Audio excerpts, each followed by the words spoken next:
What you're about to see is a real-life story, taken from the files of the police racket and bunco squads, business protective associations, and similar sources all over the country. It is intended to expose the confidence game, the carefully worked out frauds by which confidence men take more money each year from the American public than all the bank robbers and thugs with their violence.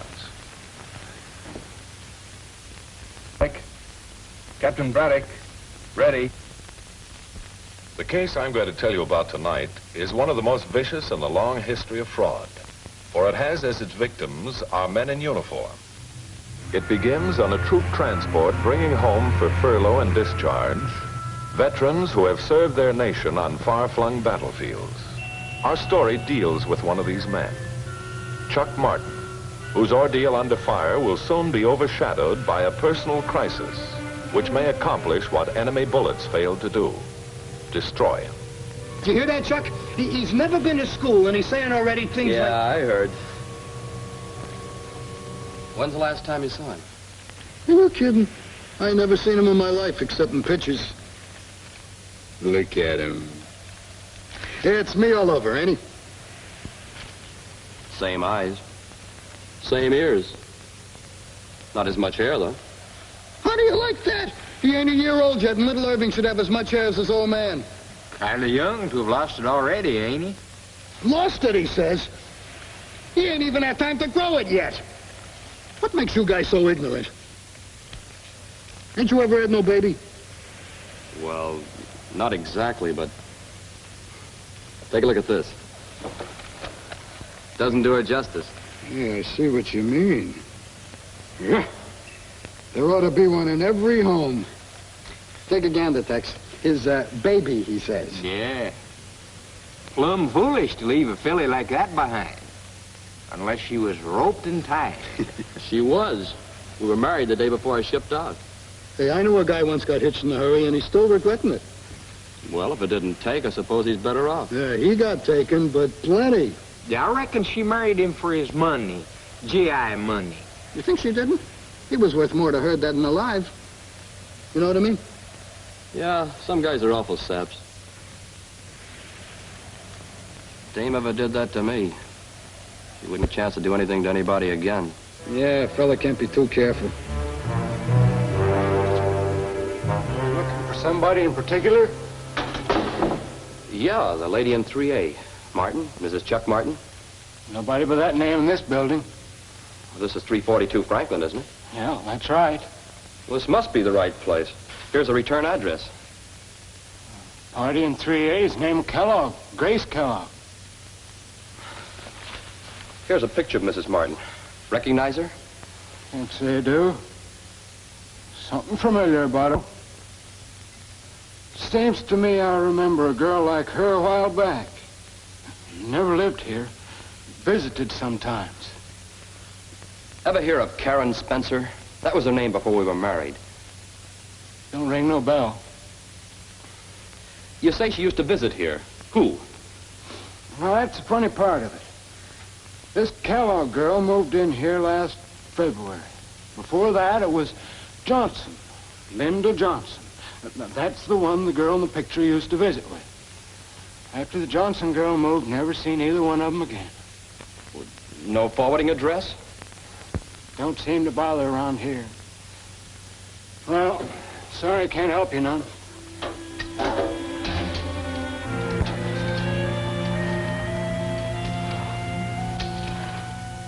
So, that's the story, Captain. I went to the nightclub where she said she used to work, but they never heard of her. I figured my next step was a missing persons bureau. They're putting a bulletin out on her, but the department would be interested. Now, there's a couple of things that... Yes, it follows a familiar pattern. Have Nelson get in touch with me before he sends out that bulletin, will you? Will do, Captain.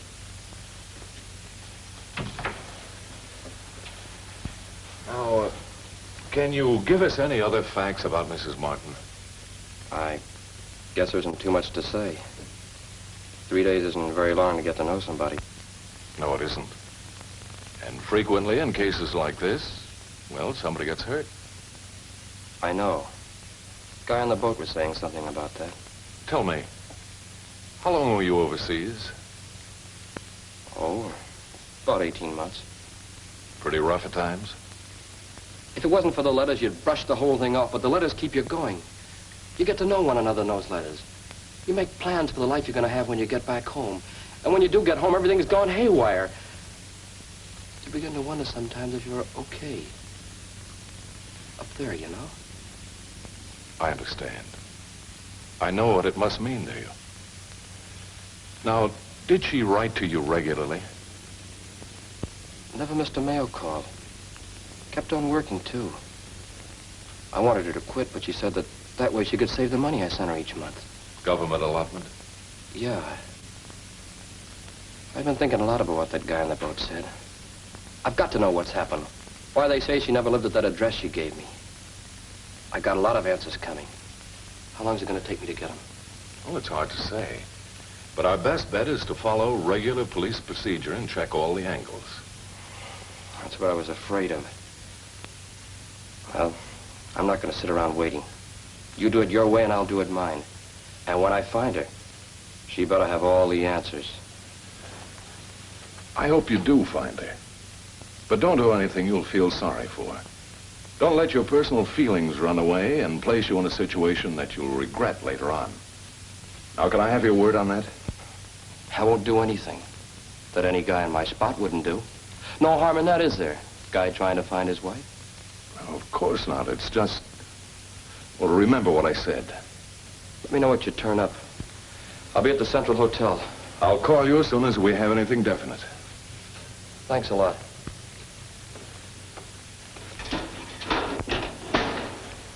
I'm trying to locate someone. If you got a letter addressed like this, where would you forward it? I'm sorry, I'm not allowed to give out information like that. Well, there must be some way I can find out. She's my wife. Maybe they can help you down at the post office. This is Chuck Martin, apartment 3A. Ever go in this box here? Funny. The janitor said she's never lived here. I don't know about that, but she's been getting her mail here for quite a spell. He said 3A was rented to a Grace Kellogg. That's right. Her mail comes here, too. If you want to make sure, why don't you send her a registered letter? She'd have to sign for it. Thanks. Maybe I will. You're welcome.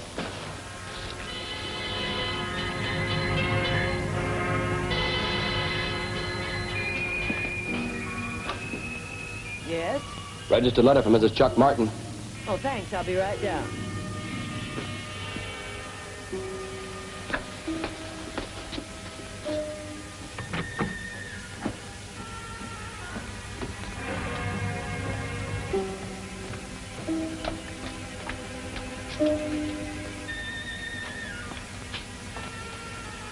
Miss Kellogg? Yes? Maybe you can help me. I'm trying to locate Karen Spencer. Who are you, a cop? She's my wife. Maybe you know her by her married name, Mrs. Chuck Martin. So you're the character gave me the registered letter routine. I'm sorry, but I have to find her. Never heard of her. That's funny. You both get your mail here, addressed to 3A. I don't know what you're talking about. The postman says he delivers her mail here. You must know what happens to it. I told you I never heard of her. It's the postman's word against yours, and I'll take his. Any day. You can take anything you want. Preferably a powder.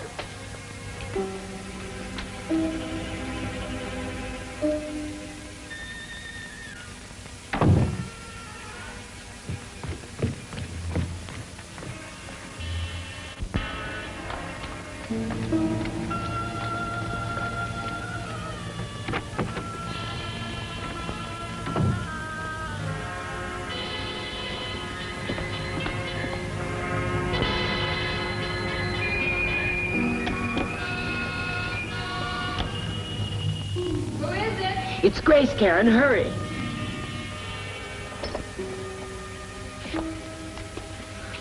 What's up? What's the rush? Hurry up. Let me in. Shut the door.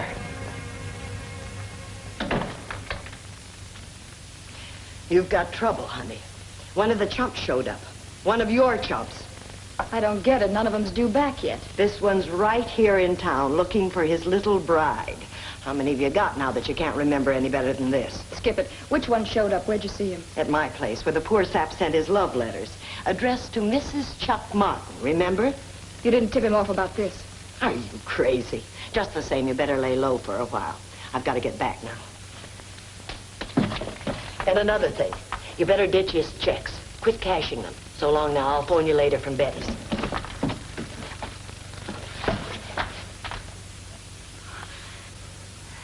Chuck, darling. Save it. Save it for the other chumps.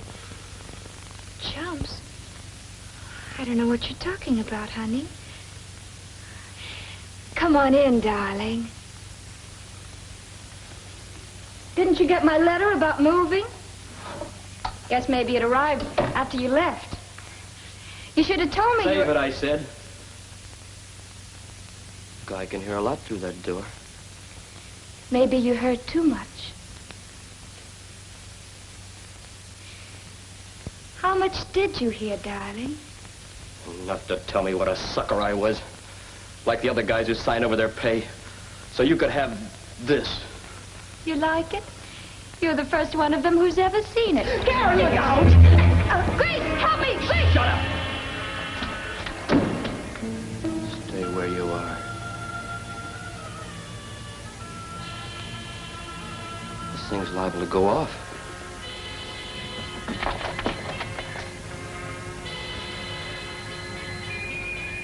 So, one of the chumps caught up with you.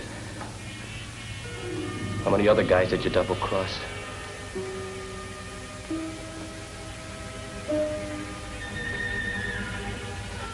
You hear me? How many?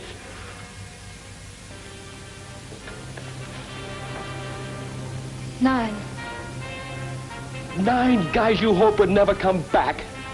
What did you do? Get out on your knees every night and say a prayer that some of them get killed so you could cash in their insurance? What a laugh they're gonna have when they hear that you cashed in instead. Yeah.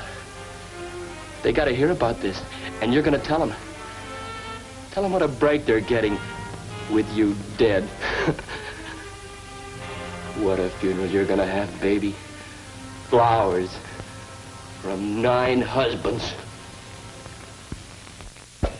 Well, that's that. The hotel clerk said he left early this morning. What makes you so sure that he'll get into trouble? If you heard him yesterday, you'd understand. High-strung, emotionally unstable, too much pressure, and he'll go to pieces. That's why we've got to find him. Do you know what you're doing to these guys? Did you ever stop to think of how they're gonna feel when they find some no-good day-made patsies out of them?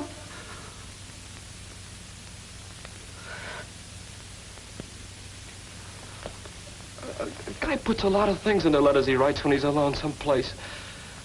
Things he'd feel foolish saying out loud because they're all mixed up with his hopes and his dreams and his ambitions.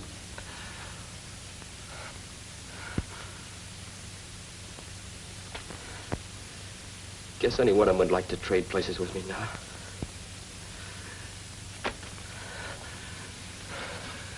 But they'd sort of envy me, being able to pay off a double-crosser with her own gun. I see. Well, stick with it and keep me posted. Right. Yes, Sergeant? Flash just came in. Sounds like your boy beat us to the punch. Martin, he found her? So, he's locked her in an apartment over on 41st. He's got a gun.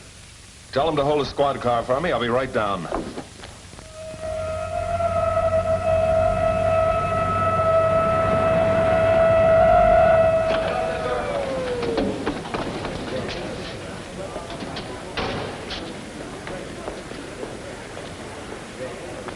Anybody talk to him yet? No, sir. Message came through to hold off till you got here. All right, you stay here. I want to talk to him alone.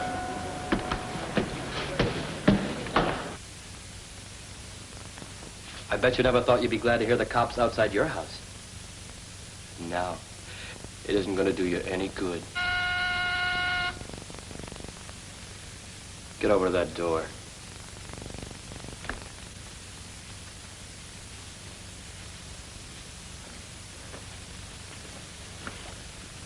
Who is it? It's Captain Braddock, Chuck.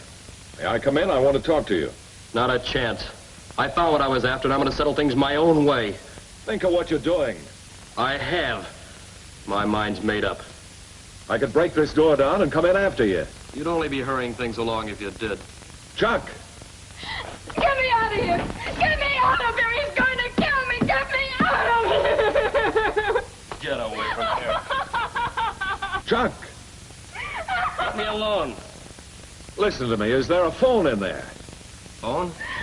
Sure, why? Well, give me the number. You're stalling for time. What's the trick?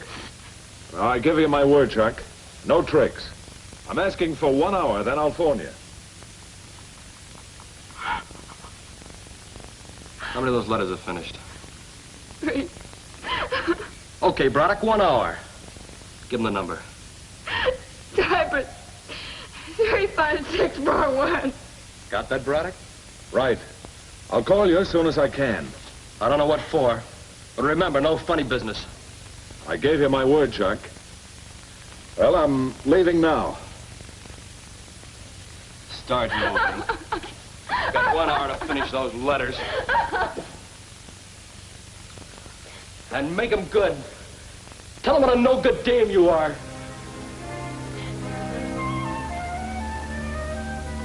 But let them down easy.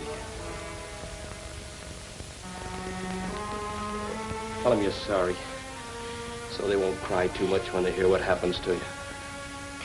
Chuck, don't you see that it isn't any good? You're just fighting yourself. Let the cops in. I'll take anything they want to give me, but you Shut up! Write me a letter about it. Anything happens to me, you know what they'll do to you, don't you? I've got other plans. You couldn't get away. Every cop in town's waiting outside. Get away? They're wasting their time. When they break in here, we won't be any good to anybody. You're going to... Why not? It looks to me like everything in the world is rotten, and I don't want any part of it. You're out of your head. Maybe. Maybe not. I don't care what they call it. In exactly 58 minutes, we aren't going to care about anything.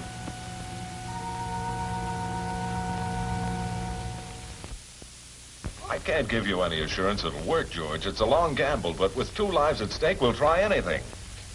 Yes, I know it's against their regulations, but I'm certain the commissioners will make an exception if they understand what we're trying to do. I'll take the responsibility. Oh, excuse me, George. Well, did you contact her? Yes, everything's set. Sheriff's flying her down himself. We'll have a squad car waiting at the airport. Yeah, how long? Barring headwinds, he figures 35 minutes. It'll take it past 10 from the field. All right, that'll make it close. Hello, George. You've got to do it. She'll be here in 45 minutes.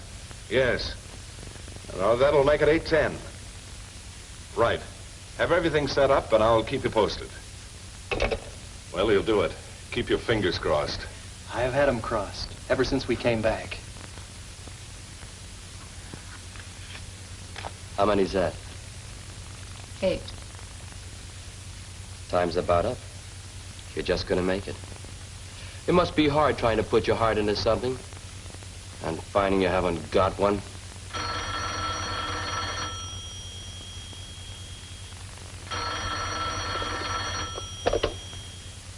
Yeah? We're still here, Braddock, like I said we'd be. You kidding? What is this? I don't get it. Okay, Braddock, I promised you an hour. You still got 5 minutes left. You want me to spend it that way? Okay. Anything you say, Braddock. Hang on. The cops want us to have some entertainment. Turn that thing on. A local station, he says.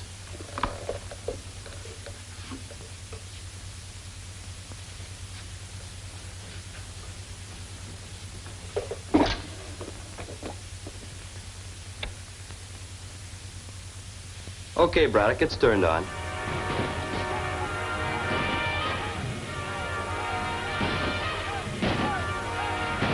You being funny? It's a little late for cowboys and... Ladies and gentlemen, we interrupt this program at the request of the police department. Please stand by for special telecast. Chuck, they say you can hear me. It's your mother. If you can hear me, then some of my prayers have been answered. Prayers that I wouldn't be too late. They said I wouldn't be able to see you. But they were wrong. I can see you just as plain as I have every day since you went away. As I have ever since you were a little boy and used to come to me with your hurts. And now you got the worst hurt in your whole life. I know how you feel. But doing what you're thinking of won't help a bit. It'll only hurt yourself more by trying to get even with someone who hurt you. Don't you see how wrong it'd be? All the little prayers you ever learned should teach you that. Vengeance is mine, saith the Lord. And forgive us our trespasses as we forgive those who trespass against us. I've always been proud of you, Chuck. Let the guilty one be punished by the proper people. Don't make them punish you, too. Please, for your own sake, make me proud of you now. Prouder than I've ever been. I'm praying that you will. I'm praying you'll come home with me, son. We all miss you so, Chuck.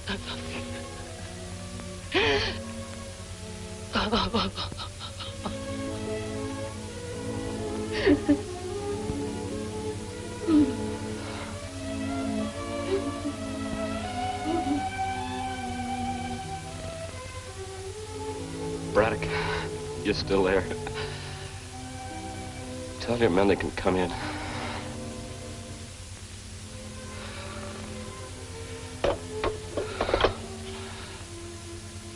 You don't deserve the break you're getting.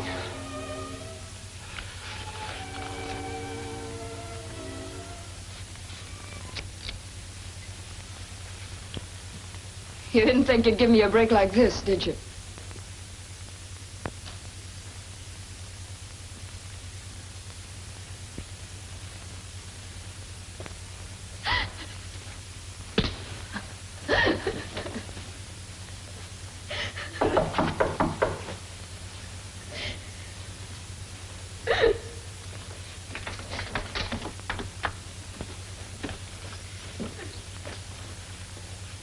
Take her downstairs.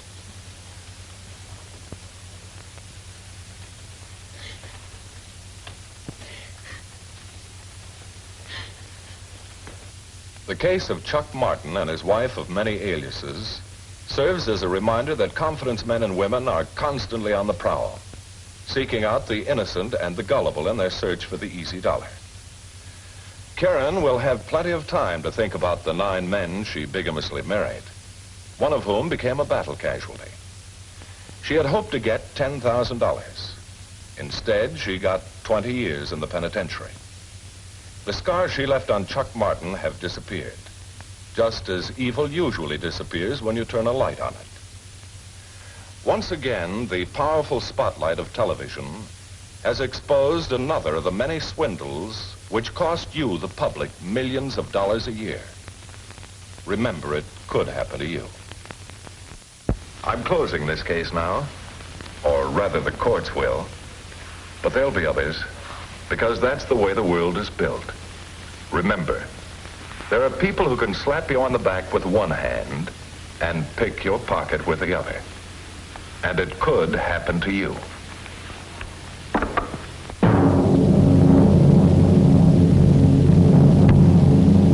Be Racket Squad next week, same time, same station.